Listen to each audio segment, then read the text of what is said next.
Hello and welcome back to another Fabulous You're on my channel, Facebook Corner. My hair is a little bit wild today, but we are going to be talking about the 24 books I read in September. A lot of them were 5s and 4s. We did have a few 2s in here, no 1s whatsoever, which is always great. And of course, I'm going to start with the 4 books that I don't have a physical copy for, so they'll be popping up over here on the screen. And then we'll just run through the books in no particular order when I read them. My Heart is a Chainsaw by Stephen Graham Jones. This follows a girl who believes her town that she lives in is about to turn into a real life slasher.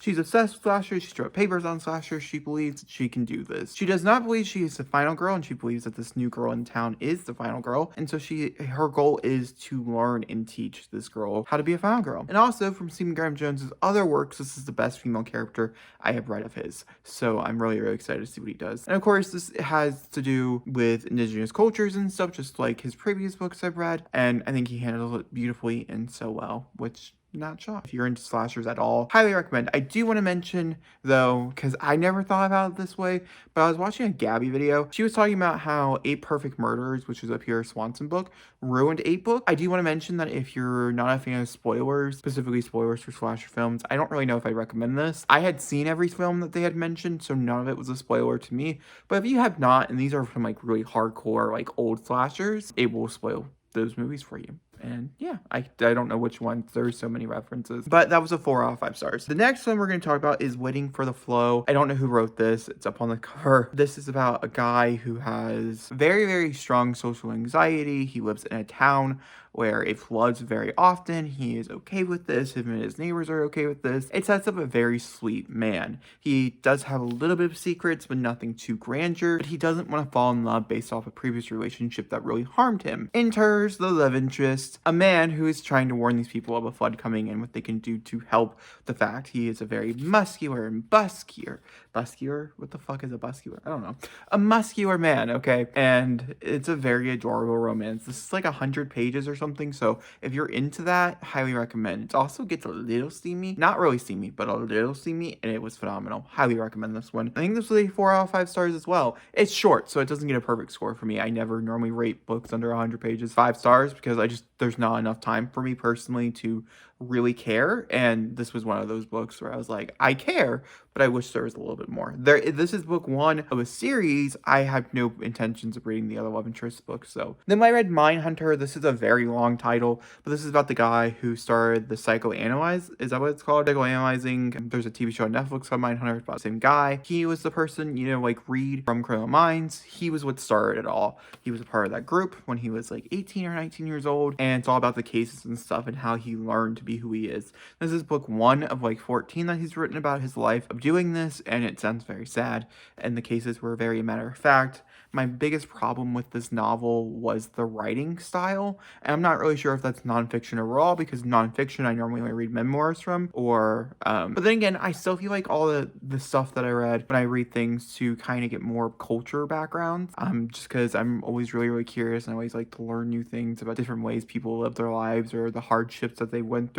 They always seem much more fleshed out, whereas this one was really matter of fact. You knew exactly what was happening. There was no element, so I just was kind of gliding through it, which was fine. It was a fine read, but it was a little bit annoying with the matter of factness. And then we have Point of No Return, which is my last book that I don't actually have a copy of. This is a romance novel about a detective who falls in love with a personal trainer. He is not out to his work, and he is the playboy. He is the one who solves all the cases. He's the badass, and this trainer is really good at what he does as well. He's also not out because he believes that people will stop coming to his gym if they knew he was gay, and so forth. And it's about their love story for the most part. I'd say probably about 70 or 80% of this book is just centered on their love story, and it is really cute. It's really adorable.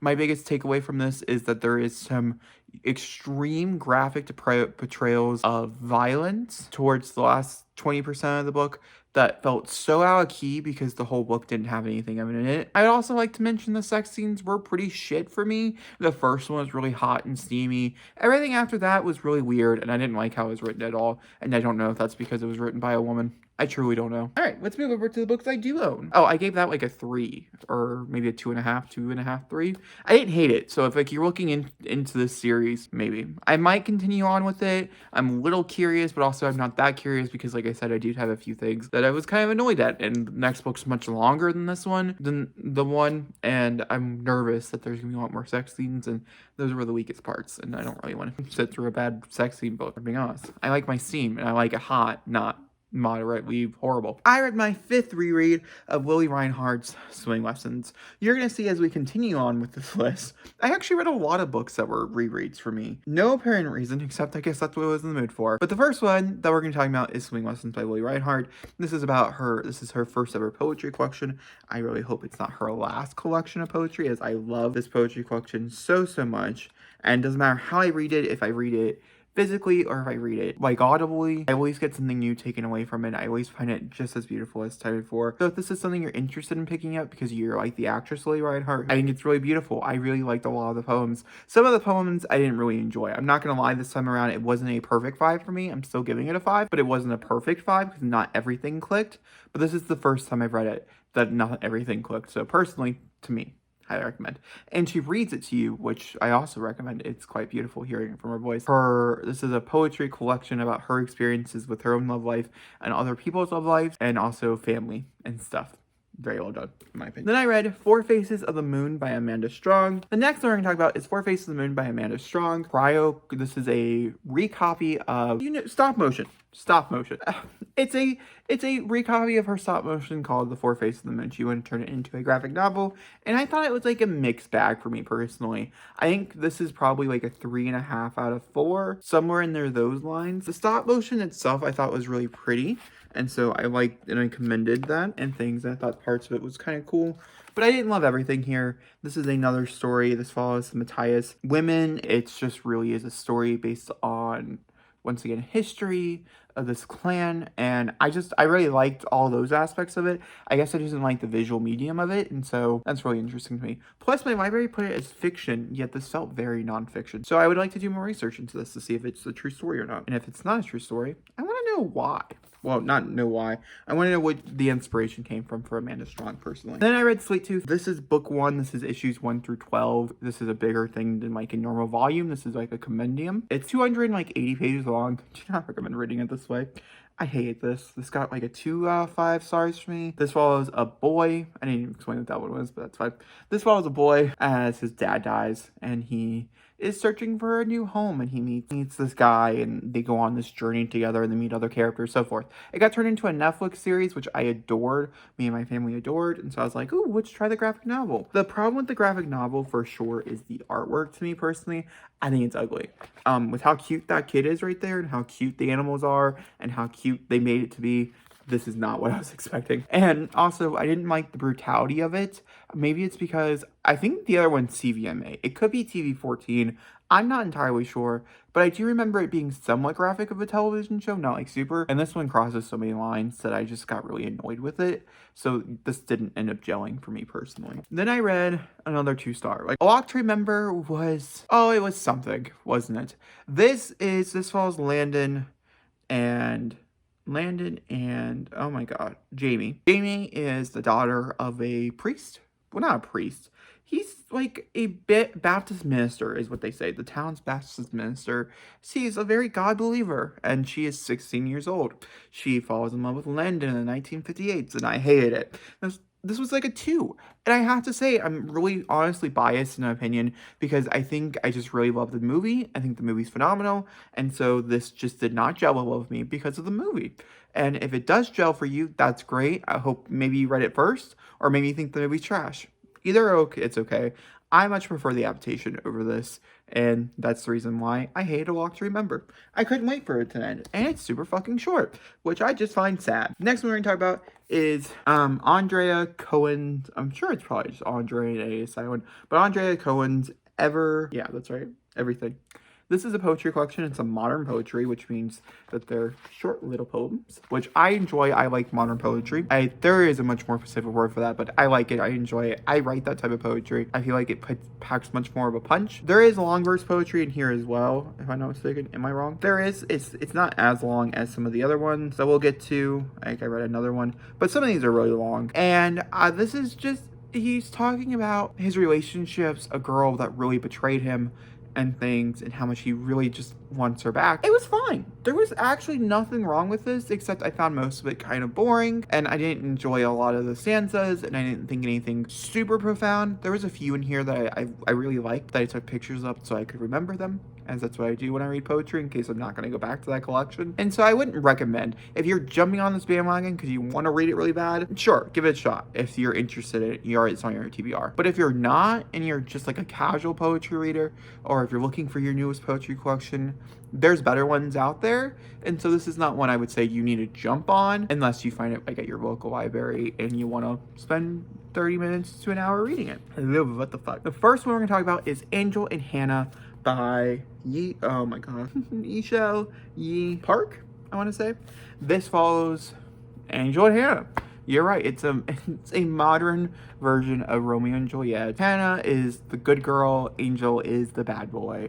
You know how it works. One's on the wrong side of town, they fall in love, and it's a messy romance that is so well written. Oh my god, I love this. I love this so much. Not as much as to give it a 5, but I loved it a lot. Highly recommend Angel and Hannah. It's a story told in verse, so like it's all like this, and they jump back and forth between a few points of views, some points of views outside of the relationship as well, so you get a full cast of characters and a full rounded thing. I really liked Angel and Hannah, and I really liked their struggles and what they had to go through to persevere. I personally am I didn't realize how much of a purist of Romeo and Juliet I could be, and this is a book that really showed me how much I really enjoyed the original story for Romeo and Juliet, and how much the pureness of that story got to me. Because in my opinion, I think it could have went further, and if it would have, I would have commended it more. It did not go as far as I wanted to. This next one, though, I have to say, I think I know for a fact, I'm in the version of the camp here that's not what most people traditionally think. So if you're interested in reading the book I'm about to hold up, highly recommend it to you. If you're not, you might just feel like it like I did. I was really looking forward to On a Sunbeam. Yes, guys. I don't know, maybe you don't know what this book is, so I'll explain it to you. But by Tilly Walden. On a Sunbeam follows a girl who is sent from her, it's like a school in space, sent to work on fixing old buildings and stuff with this group through multi-dimensional stuff. It's really confusing. There is a steady love story from the before and after moments, from when the girl was in the little group, like in the school, and then from when the girl was on a Sunbeam. And I liked it. I didn't hate On a Sunbeam. It is a slow burn romance. I just read that and I was like, oh yes it is. But it's in a found family space opera. I didn't really get the space opera vibes. I'm not gonna lie to you. The artwork was also fine, but I did have some issues with it. There is a lot of, like I said, jumping between dimensions and type of things, and it's really confusing in my opinion, and the dialogue did not help. There were a few characters in here that are ride for dies for sure, so it wasn't like a horrible read. It's very long, and I liked the ending enough. I think I gave it like a 3 out of 5, but I want to mention that I'm like really far off here. Most people rate this a 4 or 5, you're 5 stars, so if you're thinking about picking it up, more than likely you're going to think it's beautiful. Next one I read is White Blood, A Lyrics to Virginia by Kiki Prestoni. I'm pretty sure this is her 4th collection. Let's read. It is her 4th full-length book. I'm going to read the inside flap to give you guys an idea about it, and then we'll talk about it a little bit more in detail. This is a nonfiction. And in her 4th full-length book, White Blood in A Lyric to Virginia, Kiki Prestoni turns her gaze to Virginia, where she digs into her genealogical and intellectual roots while contemplating the naughty legacies of slavery and discrimination in the Upper South, speaking to history, loss, and injustice with wisdom, innovation, and a scientific determination to find the poetic truth. White Blood plans to pursue his name ever more firmly in the contemporary canon. This is another one of those books where it jumps back and forth between how the poems are written, but it was so beautiful and so well done. I learned so much information about the different amendment acts and stuff in this book. This book really is so sad because of all these things that all these people had to go through for no reason. It's just so annoying, that part of history, and I just feel so bad, and it's like a whole thing, you know? I'm doing a horrible job explaining how beautiful this book is. I highly recommend White Blood. It's just gorgeous. It's gorgeous, it's a deep dive, and I will definitely be picking up more from this author for sure. It was amazing. The next book we're going to talk about is White Blood, A Lyrics of Virginia by Kiki Prestoni. This is her 4th collection, or for her 4th novel is what they call it in the inside cover. This follows her look into slavery and amendments and her genealogical and how it affects today's. And this is all through Black history and things. And I adore this book. It's very hard to read because obviously the things that are talked about, but also I think I learned so much from the poems that are in here. So I would highly recommend. This was a 5 out of 5 for me. I love it. I adored it. This was a beauty to behold. So I recommend White Blood to everybody. I think if you've never read it before, I would recommend. I don't really think it was that highly rated though on Goodreads. I think I had like a 3.6, which really shocked me because I enjoyed it thoroughly. The Best of Me by Nicholas Sparks, which this I was told, I had already read it, but the pitch when I read it was that it was like The Notebook, but darker.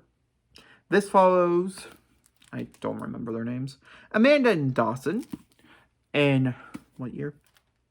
The 1984s, and then it jumps like 25 years into the future, present day, when they're older, and then when they're younger, and it goes back and forth between the two time periods. And this follows them as Dawson, once again, it's kind of like Romeo and Juliet. A lot of his books follow in that formula as well. But Amanda is the white-collar girl with the picket fence, and Dawson is from a family of abusers and, you know, drug makers and like all this other shit. And it really is just about their love story over the course of time. I thought it was fun. It was like a 3 out of 5 for me. Nothing great, nothing amazing, but it wasn't horrible. So if you're interested in, I guess I would recommend. Amanda was a fine love interest character. I didn't think she was so well developed though. So under that regard, I was a little bit annoyed. And Dawson is much better in the movie. Just no one's shocked by. Then I read Witch Boy by Molly Knox Osmtog. I read one of her other. I think that's their pronoun. It could be they. I read one of their other books, and I very much enjoyed it. And so I was like, oh, I'll pick up their middle grade and see how gay it is, because that one was really gay. And this one's actually pretty gay. I was really shocked. It's a lot more metaphorical gay, but like not so straightforward. This is about a coven of witches and demon hunters. Men grow up to be demon hunters, women grow up to be witches, and this boy right here wants to become a witch himself instead of a demon hunter. It's pretty self-explanatory from there on like the messages and stuff are trying to be. And I thought it was really well done. I really liked it. It was really pretty. The artwork I also very much enjoyed. It was very simple, but I think it got the job done. The characters were fine. They're a little bit obtuse, not as rounded as I would have hoped. But it's also a middle grade, so I'm going to give it some slack there. I think I eventually gave it like a 3.75 to a 4. At the very beginning of the month, I read The Martian by Andy Weir, and I adored The Martian by Andy Weir. This follows Mark Watney as he is stranded on Mars as his team has to take off an emergency liftoff. And it's about his time on Mars, trying to get home, how to survive, and how to get in touch with NASA, and all this other really cool stuff. 30%, 40% of this book, maybe 50%, went over my head, just because it's all like science-y stuff, and I didn't understand it. But it did not mean I didn't enjoy myself, and also Mark Watney as a character, I thought was pretty good from most protagonists that I've read from. My problem is that I think Matt Damon just does it better, and I don't think there's anything wrong with that. Because with the movie standpoint for it, I really liked the movie a lot more than I liked the book. I think it's not so scientific, which I think I enjoyed more. And also Mark Watney's character is a little bit toned down, which I also didn't mind. Will Wheaton read the book to me, which I think partially played some aspect of not as enjoying, because this turned out to be a 4 for me. I thought the ending was okay as well. I liked how certain things come unraveled. The next book we're going to talk about is City of Ghosts by Victoria Schwab. This was a random pickup for me, and I adored it. This follows Cassie as her and her family travel off to Scotland to film their docu-series. Cassie had died a year prior, and now she can go in the in-between with her ghost best friend, Jake. And there is a girl in red who is trying to capture kids on the other side. Da, da, da, what does that mean? And that's the book. That's the main plot line, storyline. I gave it a 4 out of 5 stars. I really liked Cassie as a character. I really liked how dark this book got. And of course, I enjoyed Victoria Swap's writing. Like, no one's shocked. The next book I read was Eclipse by Stephanie Meyer. This is the third book in the Twilight Saga. For no apparent reason I read this, I simply picked it up because it was on Libby, and I was like, ooh, I want to read you. And it was a 3 out of 5 stars, and I'm going to review it, so we'll talk about it more then. That's all I can really say about it. This is the third book. You know, this takes place at a certain point, and Bella's in Evor's relationship, and yeah, it's all I can really say. I read the first 3 books in the After series, After We Quiet, After We Fell. I'm not going to hold up After We Quiet and After We Fell. I do own them. They're sitting right there. After follows Tessa as she falls in love hard in her freshman year of college, and they're very toxic. I'm going to reiterate this, extremely toxic and abusive relationship that follows. Was I a sucker for it when I read it when I was 12? Yes, I was a sucker for it when I read it when I was 12.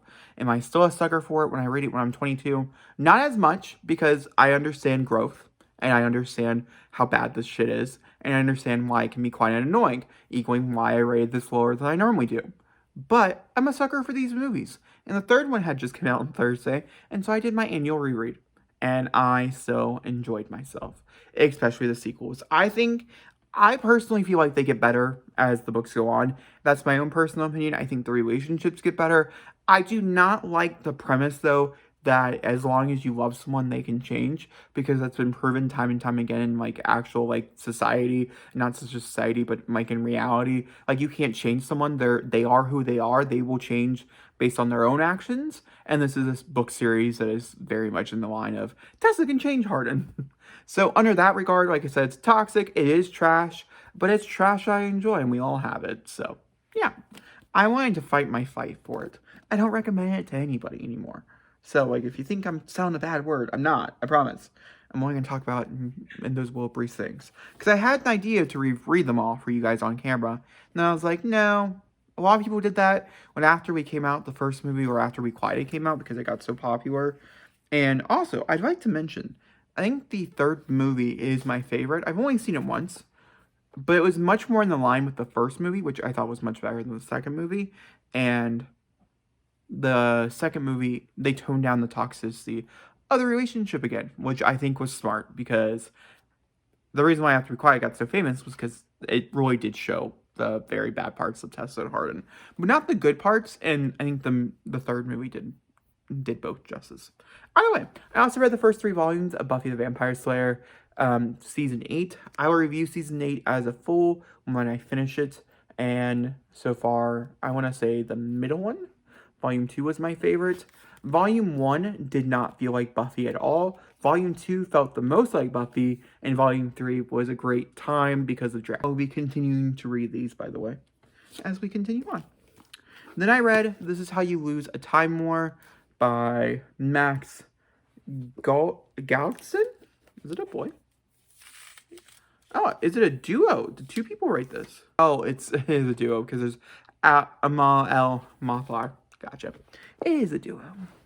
They did a fine job. I was really fucking confused, so I gave it a 2. It's very short. It was very hard to digest. It's about Red and Blue. Those are the names. And it's about their weird love story, actually, through time, and how they're trying to kill each other. It was weird.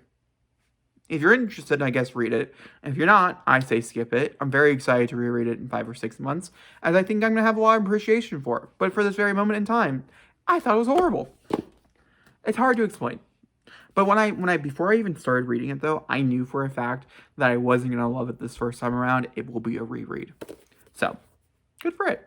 Then I read The Outsiders. This is the last book we'll talk about, by Susie Hinton, or S.E. Hinton. She wrote this when she was 16, which I did not know.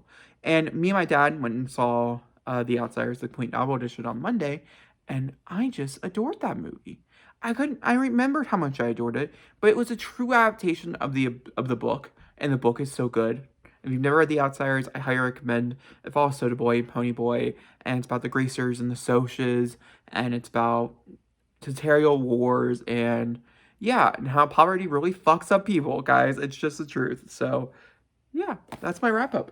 I read 24 books in the month of September. This is the most amount of pages I've ever read in a month. I don't remember what that number is. If so, I'll throw it up here in the little number over here near the flag on the screen.